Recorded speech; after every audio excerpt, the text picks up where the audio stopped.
What's up, guys? So I've got a project for today. I'm out splitting wood with my double-edged axe, and I'm running into the bigger logs that it just doesn't want to split. It just wants to sink into it and stick. So I go into my garage and I find this Maul that I've had for 2, 3, 5 years. I don't even know. Never did put a handle on it. So it's time to clean this thing up, see if we can find a name on it somewhere, put a nice handle on it, put it to work. Hang off for a minute.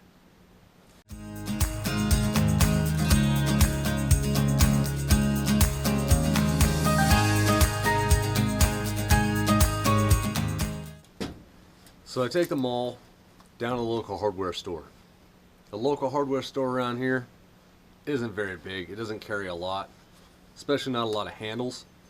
It carries a brand new Maul you can get, or an axe, or all kinds of other things, but not a lot of handles. So I pick up the handle, the only handle that's going to work, which is for pickaxe. And it actually looks like somebody's taking this pickaxe home, or this handle home, put their pickaxe on it, smacked a couple things with it, and then took it back to their store. It's the only one there. It's the only one that's going to work. So that's my handle that I'm going to make fit on this Maul here.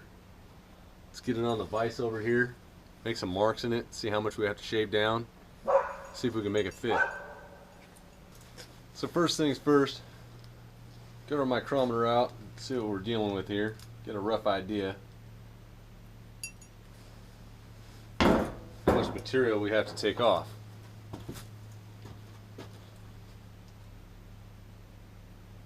Make some marks up here.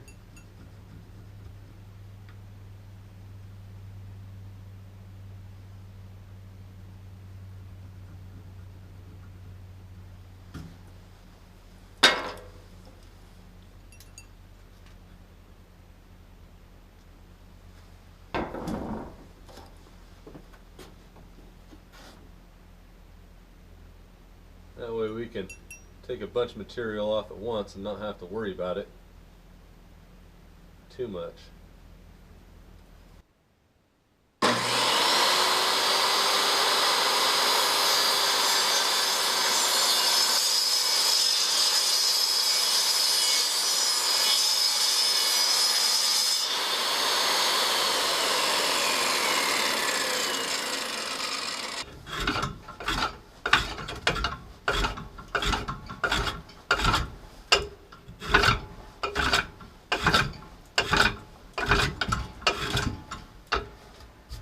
This is turning into a pain in the butt. This vise mounted on this rim doesn't want to stay put. Probably doesn't help that my plane isn't super sharp either.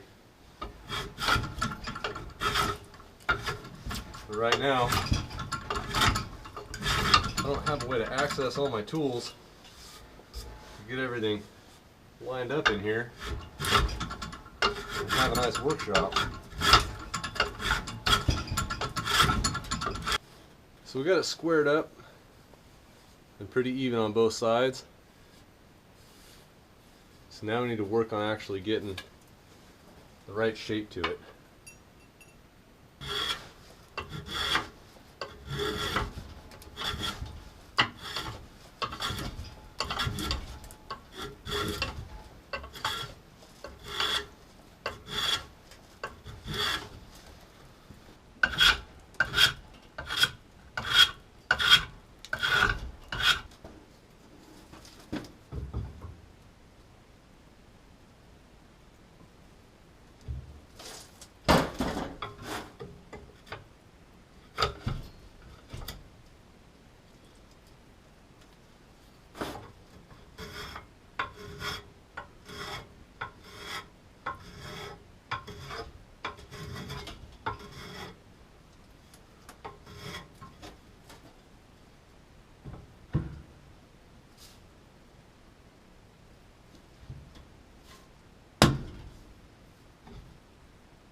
That handle's looking pretty good.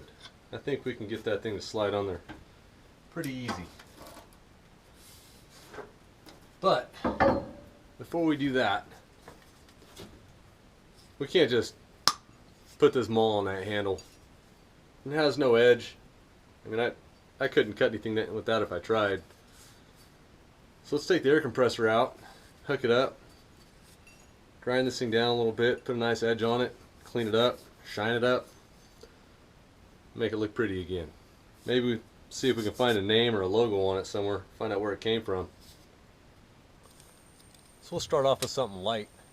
This is something we use in the auto body industry to strip paint off the car without hurting the metal below it. So it should strip down this surface rust and whatever paint's left on it.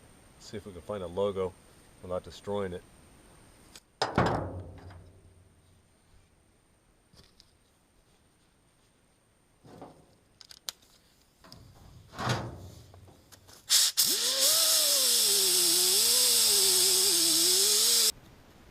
So using that little paint stripping wheel, stripped it down, found a couple things. Looks like it says Japan, looks like a Japan, but it's not centered. Now maybe it's not centered because it was made in Japan and it's just a cheaply made tool, or it could have had another letter before it, but I have no idea what that would have been. And then down here maybe it says warning and safety glasses. Warning something and safety glasses. But that's it. It looks like it's got a couple casting marks, like right here, like a casting mark. Same thing on this side. So it's probably not a super well made tool, not forged. But we'll go ahead and grind it down, shine it up, and put it to work, see how long it lasts.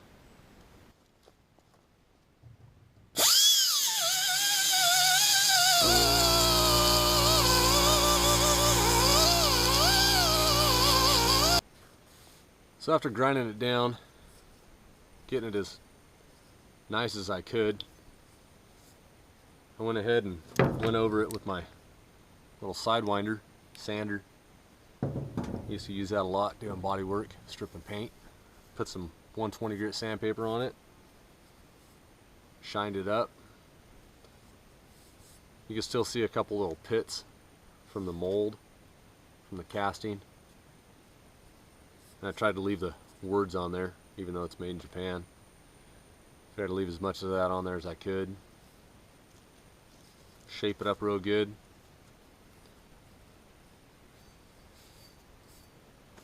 I think it'll split wood, if nothing else. That's all I need it for. Get this thing hung on here.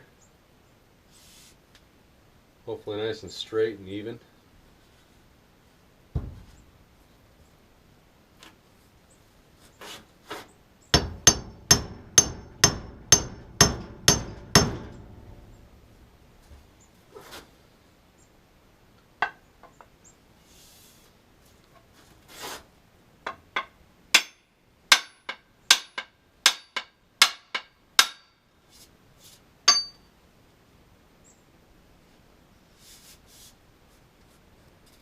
So this thing's wedged on there pretty good. I'm not super happy with it. It's not coming out of the top, and it's not perfectly straight. So my wedge, I like to see the handle stick up out of the top. So when you wedge them, you can trim them off, make them look pretty. But I cannot get this thing off of there to save my life. So I think it's going to stay. I'm going to make a wedge for it, pound a wedge in there, and we'll see what happens. Hopefully it works. It's not coming off of there. That's one thing for sure. I'm not worried about it coming off. So we have a little bit of area to wedge. We'll go make a wedge for it real quick. Pound it in there.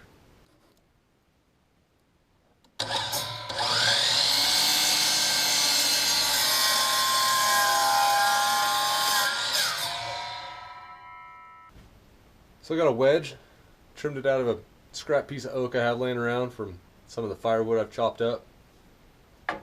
Got the right length. I'm gonna have to use a chisel or something to open that up a little bit more. It might fit in there, but I want to open it up just a little bit more, that groove I cut, so I can tap this in there real good. And then I'll figure on how I'm going to trim it up and make it look pretty. I won't be able to cut it off the top, but we'll figure something out.